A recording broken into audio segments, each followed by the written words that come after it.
En una era donde el rock rugía y las guitarras encendían almas, surgió una banda que no solo rompió las reglas, las reinventó. Una explosión de talento, energía y rebeldía que transformó los escenarios. Desde los bares de Pasadena hasta los estadios más grandes del mundo, su nombre se convirtió en sinónimo de virtuosismo, exceso y leyenda. Esta es la historia de cómo un par de hermanos, un micrófono y una guitarra cambiaron el rumbo del rock para siempre. No fueron solo una banda, fueron una revolución. Van Halen. La familia Van Halen emigró a Los Ángeles en los años 60, llevando consigo algo más que maletas. Llevaban música en la sangre. Jan Van Halen, padre de la familia y músico consumado, fue quien encendió la chispa. Educó a sus hijos Eddie y Alex como pianistas clásicos, sin saber que años después cambiarían las partituras por distorsión y amplificadores. Una inversión que encendería una chispa única. Eddie se apasionó por la batería, Alex por la guitarra, pero un día, sin previo aviso, intercambiaron instrumentos y ahí nació la alquimia. En los suburbios de California, los hermanos Van Halen comenzaron tocando en patios traseros, fiestas escolares y estacionamientos. Cambiaron de nombre tantas veces como de cuerdas: The Trojan Rubber Company, The Broken Cops, Rat Salad, después Mammoth, hasta que en 1974 un joven carismático llamado David Lee Roth, que les alquilaba equipo de sonido, se unió como vocalista, y con la llegada del bajista Michael Anthony, nació oficialmente Van Halen. Un nombre que no era solo un apellido, era una declaración de intenciones. La banda arrasaba en los circuitos de clubes de Los Ángeles tocando versiones de Aerosmith y Led Zeppelin, hasta que una noche un tal Gene Simmons de Kiss vio su show y quedó impactado. La industria aún no estaba lista para ellos, pero el público sí. Gene les grabó un demo, pero no logró convencer a su disquera de firmarlos. Esto no importó. La leyenda ya estaba en marcha. Los clubes angelinos reventaban cuando Van Halen subía al escenario. No pasó mucho tiempo para que Warner Bros. Los firmara tras un show explosivo en el club Starwood. El rock estaba a punto de cambiar. En 1978, el álbum debut de Van Halen fue una bomba atómica. Eddie no solo tocaba la guitarra, la reinventaba. Su solo Eruption dejó boquiabierto al mundo. Con solo 21 años, Eddie se convirtió en un dios de la guitarra, tan revolucionario que tocaba de espaldas al público para evitar que lo copiaran. Durante 6 años, Van Halen fue una máquina imparable.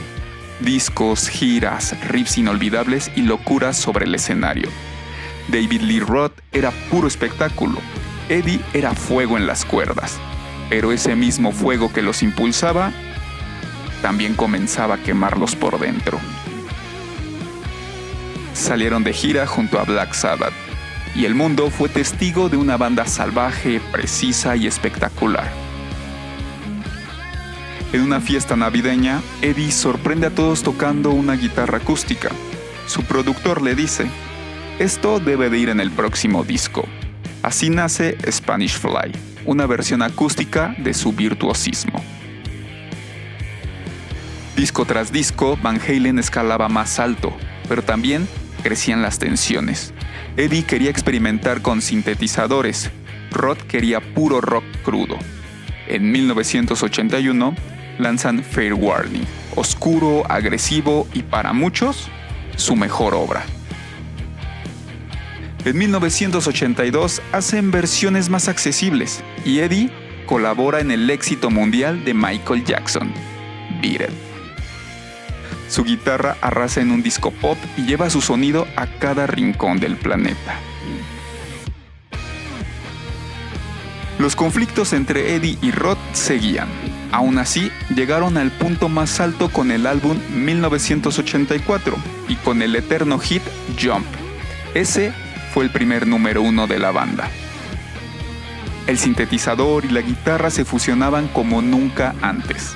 y los éxitos de Panama y Hot for a Teacher se vuelven clásicos de MTV. El mundo entero salta con Van Halen. Pero el éxito trae conflicto. Las diferencias creativas y los egos estallaron en abril de 1985. David Lee Roth abandona la banda. La historia no terminó ahí. Entró Sammy Hagar. Una voz nueva, una energía distinta. Con él nace el álbum 5150, más introspectivo, más melódico, más experimental. Los álbumes con Hagar dominaron las listas, pero el espíritu rebelde de los fans originales nunca aceptó del todo esta nueva etapa. Durante una década, Van Halen conquistó estadios y premios Grammy. Temas como Dreams, Right Now y Love Walks In muestran una banda más madura, pero igual de poderosa. En 1996, tras peleas y muchos altibajos con Hagar, intentaron un breve reencuentro con Roth. Luego vino Gary Sharon, una apuesta arriesgada que no cuajó. Los fans se alejaban, las ventas caían, el álbum Van Halen III no convencía y la banda se sumía en la incertidumbre. Los años pasan entre rumores, enfermedades y separaciones. Eddie comenzó su batalla contra el cáncer y la banda se mantenía en las sombras, pero el legado seguía latiendo.